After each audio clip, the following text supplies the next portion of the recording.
Saturday, June the 29th, 1968.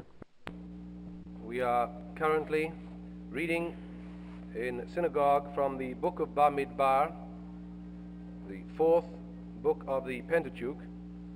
The word means in the wilderness, and the book describes the wanderings of the children of Israel through the wilderness and their activities in the wilderness. There are 8 synonyms in the Bible for the word midbar, or wilderness.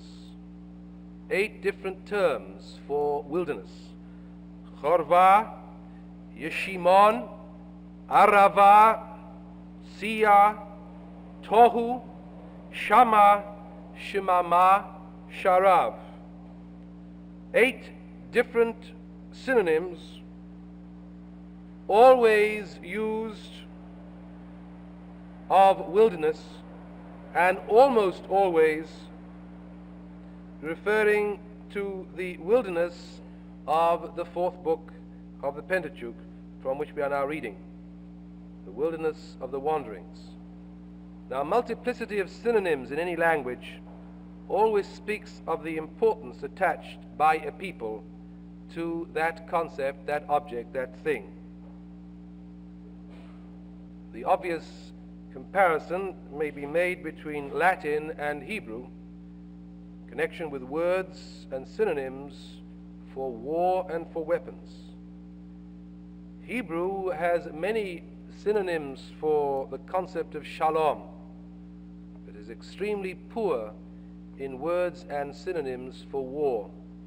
There are very few terms for weapons in the whole of the Bible. Latin is rich in words and synonyms for war and weapons of killing, attack, defense, and murder. The relative use of words for war and for peace show the relative importance in the two cultures, to war and to peace. The word shalom appears more than any other word in Jewish literature. So we may deduce from the fact that these words all are used of the midbar in which our ancestors wandered, that the period during which our ancestors wandered in the wilderness was a period of great importance for them. And we would be right in assuming this, that the two great events of that era in our people's history were firstly the exodus from Egypt, and secondly the wandering in the wilderness. That is why we have all these words for that wandering implicit in the number of terms for that wilderness. The 40 years of wandering in the wilderness is probably a round number, Arba'im Shana. In the ancient world, 40 and 7 were two very popular numbers, especially in the Bible. And in the Talmud, 40 is often used as a round number, equivalent to many or some, almost a symbolical number. The Greeks in the ancient world had the notion that the 40th year was the height of a man's life. Veismir. And that from this fact, 40 years came to represent a generation. So, Arba'im Shana, which is often used of the wilderness, does not necessarily have to be taken as meaning literally 40 years, but a round figure representing a generation, and it would seem that our ancestors also shared the notion that the 40th year was the peculiar year for Bina, that height of maturity and understanding. Now, the geographical locus of the Midbar is what the Greco-Roman geographers designated as Arabia Petrae. That is the northwest part of the peninsula in southwest Asia, which today includes the countries of Saudi Arabia, Yemen, Muscat, Oman, Aden, and other principalities.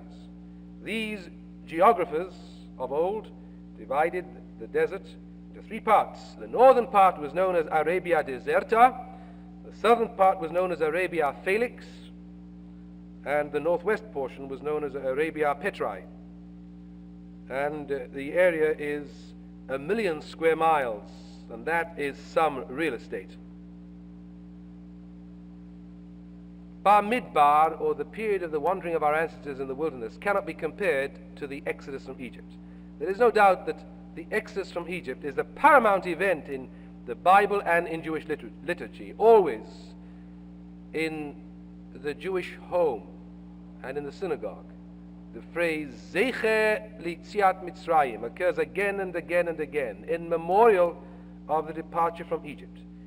Jewish history, as one might expect if the Reconstructionist hypothesis is valid, Jewish history begins not with a theophany, not with a manifestation or a revelation of God, but in a civil rights movement. Jewish history begins in the departure from Egypt of a group of slaves. The theophanies are later interpretations of that crucial, single, factual event. Those who were to become the Jewish people were in Egypt. They were persecuted. Under a great leader, they were delivered. That is the raw material of the early history of our people. And you can write what theology you like around it. But the reality is that there was a people, there were slaves, and those slaves became free. Jewish history begins not with an act of revelation, but with a civil rights movement. We do well to look to our own civil rights movement for the revelation of God in America in the year 1968. But next to the Exodus from Egypt, Bamidbar is also constantly referred to as an era of great importance. Now, here is something remarkable. The attitude of Jewish tradition towards the Exodus from Egypt is univocal. All our ancestors are of the opinion that the Exodus from Egypt was of profound importance. Zecher Litziat Mitzrayim, Hotzianu mi Mitzrayim. There is no ambivalence at all about the Exodus. Everybody agrees that it was a crucial period in the history of Israel. God redeemed our ancestors from Egypt. But when we come to the second most important episode in the history of our people, the Midbar, the wandering in the desert, there is remarkable ambivalence manifested by our ancestors towards what happened in the wilderness.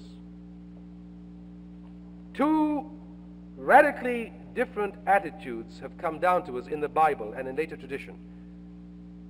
Two attitudes radically opposed to each other. One which maintains that Bamidbar, the period in which our ancestors spent wandering in the wilderness, was the high watermark of Israel's spiritual existence, the zenith of Israel's existence. Jeremiah and Hosea are the two prophets who speak most beautifully and most volubly about this notion. They represent, among others, but they specifically and specially represent one fork of the ambivalence, that when our ancestors were in Egypt, the relationship between God and Israel was fabulous. Zacharti lach chesed ni'urayich. Jeremiah says, I remember unto thee the love of thine espousals. Ahavat kululotayich. Lechtech acharai bamidbar bi'eretz lo zruah. God talks to Israel like a husband talks to a wife. When we got married, we didn't have two beans to put together, God says. I didn't even have a job. You followed me with blind faith, bi'eretz lo zruah, into a wilderness, a land which was not sown.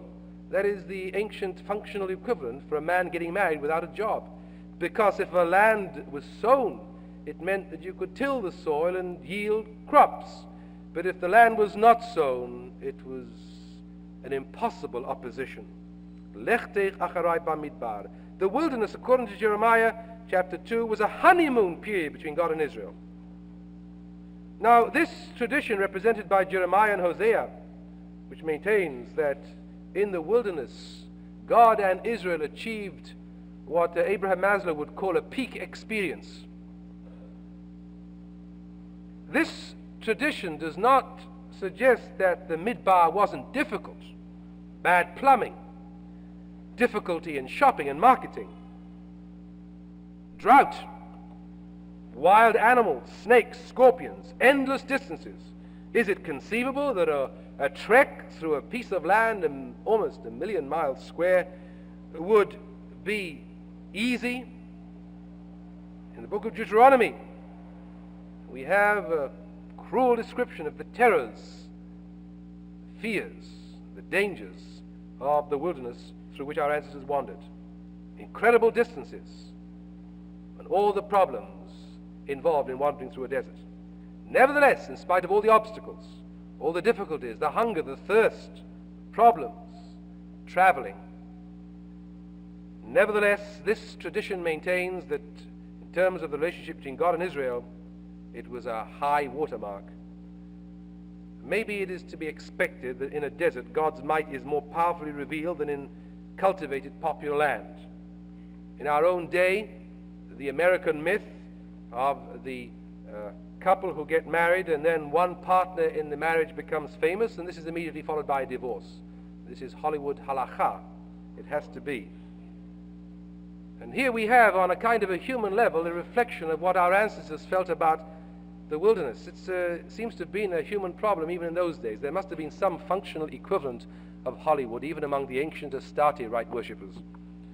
That somehow, when God and Israel are alone in the desert, and there's no television, and no radio, and there's no movies, there are no mink coats, and there are no Abraham and Strauss, and there are no competitions, as it were, then it's all lovey-dovey. But as soon as Israel enters the promised land, and there are other lovers to be had, there are the god Baal and Astarte, and the fertility gods, and all so and so and so and so, Yahweh begins to have difficulty. After all, it was easy to love Yahweh when there was no competition, but now there is competition, and Yahweh gets very jealous. And therefore it is understandable that the prophets who identify with Yahweh and project into him their own psychological complications and problems conceive of the wilderness as a time when it was much easier to be happily married. Nobody was around then. There was no competition. One didn't have the constant drag of having to read through the Sunday Times with all those blandishments of Madison Avenue trying to make you unhappy. Your wife isn't dressed well enough. Your children don't go to the right kind of schools. Where you go for the summer isn't good enough. You don't wear the right kind of perfume. Be unhappy. The very antithesis of the 10th commandment, thou shalt not covet. The whole of Madison Avenue is dedicated to destroying that commandment. Open the New Yorker. Thou shalt covet, it says from every page. The letters and the stories are just in between, but every page says, thou shalt covet. You must covet. It's American to covet. It's like loving mother and the flag. Covet! Chamod, chamod. The American way of life. Make people dissatisfied with what other people have and what they don't have. And then it'll be good for the economy. The question is how long an economy can last when it is based on such a fundamentally immoral and unethical principle. And we think we're fancy compared with the Russians. In a desert, God's might is powerfully revealed in the same way that a man who lives on a ranch way back in the sticks has a much better relationship with his wife than the man who lives on Fifth Avenue in New York just a stone's throw away from Bonwit Teller. People in the wilderness, without their eyes being blinded by all the stardust of the modern world, look up to their leaders. They respect their leaders. They don't keep on kicking their leaders. Their leaders simply point in the direction of a rock, and water comes from the rock, and within 5 minutes there is a myth. Moses created water from the rock. They exaggerate the infirmities of the leaders. For Madison Avenue, we do it the other way around. Psalmist stresses this miraculous way in which in the desert, not only husbands and wives seem bigger than life, but even Moses seems larger than life. Some people say today, why aren't there any great leaders today? It's very difficult to be a great leader in Manhattan. It's easier in the desert, where there is so much competition, so many demands made on our energy and time and imagination. Our minds are saturated. The simple background necessary for the charismatic qualities characteristic of the desert are no longer available to our jaded age. Not that I'm suggesting we get back to the wilderness, but there must be some modus vivendi between the vacuous quality of the wilderness and the over-affluence of the modern city. Some wandered in desert wastes, the psalmist writes, finding no way to to a city to dwell in. But he knew that it was because they couldn't find the way to the city that all this beautiful relationship grew up to some extent. Hungry and thirsty, their soul fainted within them. They cried to the Lord in their trouble, and he delivered them from their distress. And this same syndrome is reflected in those who say that unless there's a little bit of anti-Semitism, the Jews won't be Jews. That you need a little bit of anti-Semitism, otherwise the Jews will never be good. And against the monotone and monochrome of the desert, God reveals himself spectacularly. So that Hosea, thinking back to that era, hears God saying of Israel, and Hosea again saw the relationship between Israel as between man and woman, in the reflection of the relationship between Hosea and his own wife. God saw a relationship between Israel and God. Behold, I will allure her, says God. I will bring her again into the wilderness. He's talking of his wife, but whom he's having trouble with her. She's running after other men. But he's also talking about God and Israel. God is saying of Israel, look at them in Palestine. They're running around with all these idols. I will bring her again to the wilderness, back at the ranch, and speak tenderly unto her, where my voice will not be blotted out by all the noises of the city. And then she shall respond as in the days of her youth, and as in the day when she came out of the land of Egypt. That is one of the prongs of the ambivalence in the Bible towards the Midbar, that it was a beautiful era, a simple era, an era when God and Israel loved each other, there was no competition, no rivals, and it was a honeymoon period, a zenith, perfection of relationships. But there is another attitude towards the wilderness which maintains that it was the lowest point in the relationship between Israel and God. Reflected in the psalmist, Al takshu levavchem kimriva kiyom masa bamidbar.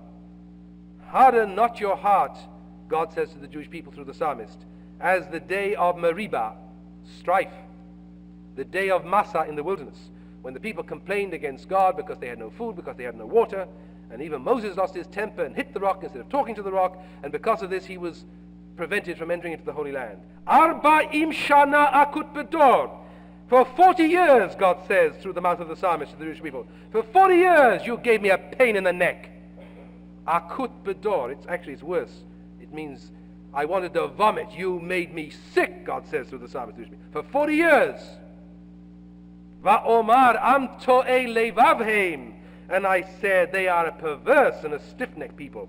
Vehem lo yadu derachai, they do not recognize my ways. And this negative attitude towards the Midbar is found throughout the Bible. What are we to make of this ambivalence? Is this ambivalence related to the syndrome of the best years of our lives? When we go to boarding school or we go to school, we are miserable, we are sick, and we hate it. But 10 years later, because things are worse, we look back and we say, those were the days, the good old days. Nostalgic looking back. No, the views which make the Midbar a zenith and the view which makes the Midbar a nadir in Jewish existence both came from men who never went to the school. That is to say, these ideas were not written by those who were actually in the wilderness, but written by the prophets, those who came at a much later stage. If the Midbar was about the 12th century, those who developed these two notions lived in the 8th pre-Christian century. There is an explanation for this ambivalence in Jewish tradition towards the Midbar. We may reasonably conjecture that wandering through the desert was no bed of roses, and that in fact the negative description of what happened in the wilderness was probably close to reality, that the people did complain, knowing Jews as we do, even against Moses, and that there was a good deal of trouble in the desert, and that the complaints of a later age that the Jews were a pain in the neck wandering through the wilderness on the way to the promised land probably is exactly what the Jews were like. So the question then is, how did this idealistic and utopian concept ever emerge in the minds of the prophets? Now, Dr. Kaplan provides the clue in his explanation of the relationship between the prophets to the phenomenon of social organization of our ancestors in ancient Israel. In the earliest stage of our people's history, in common with all other ancient tribes, the distinction of one human being as opposed to another was related to which tribe you came from. you were known as a Reubenite, or a Gadite, or a Levite, or any other ite, depending on your family. You were known tribally. Now, when our ancestors, in common with all other ancient tribes, entered into Eretz Israel, into Palestine, and gave up their nomadic wanderings for a settled agricultural and later embryonic industrial life, the tribal relations disappeared, the relationship on blood kinship disappeared, and instead a geographical, locational determination was given to people. Instead of being known as a Reubenite, you were known in terms of the city or the town or the village that you came from. This is not a particularly Jewish phenomenon, it's a common phenomenon in the ancient world.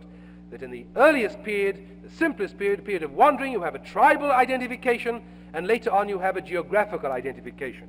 Now, the prophets quite wrongly, because they observed that in the 8th pre-Christian century the Jews were behaving immorally, and that the rich were grinding the face of the poor, and that the social organization of the Jewish people would call down the anger of God, which would ultimately lead to the destruction of the temple and the exiling of the Judeans from Judah, assumed that because since the people had entered Palestine, since they had entered Madison Avenue, as it were, since they had left the desert, their relationships had deteriorated, immorality, unethical behavior had entered into their way of life, post hoc propter hoc, because the coming of territorial designation, geographical designation, after the tribal, had brought with it concomitantly a deterioration in moral behavior, that therefore territorial identification caused immorality in society, and tribal association and identity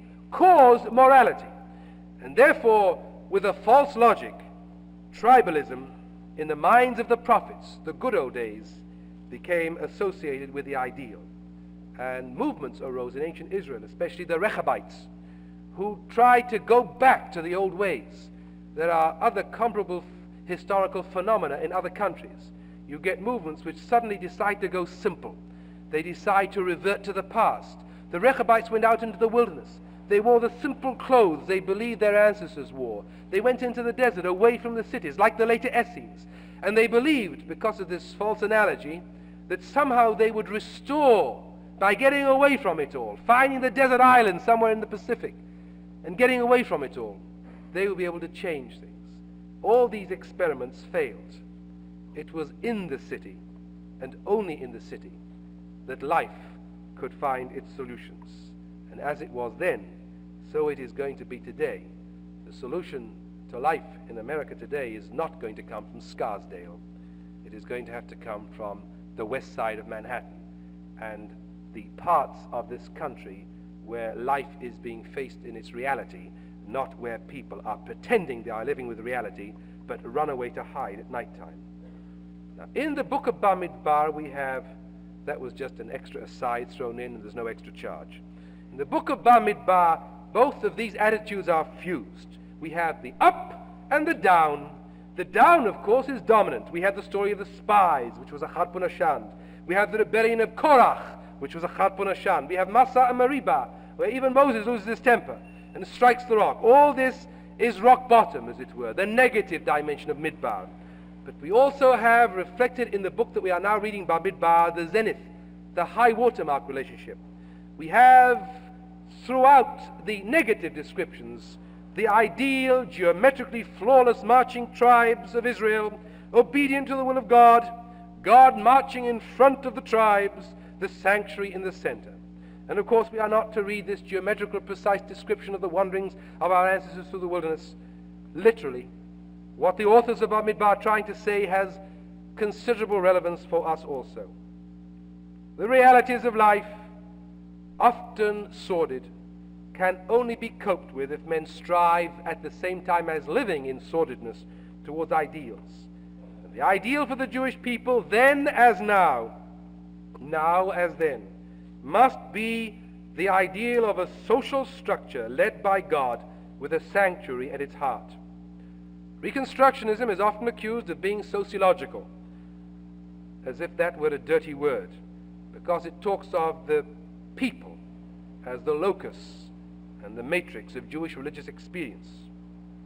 It is overlooked that what we mean by peoplehood is not just secularist, atheistic, indifferent, anarchic peoplehood, but the peoplehood of Mamlechet Kohanim B'Goy Kadosh, a kingdom of priests and a holy nation.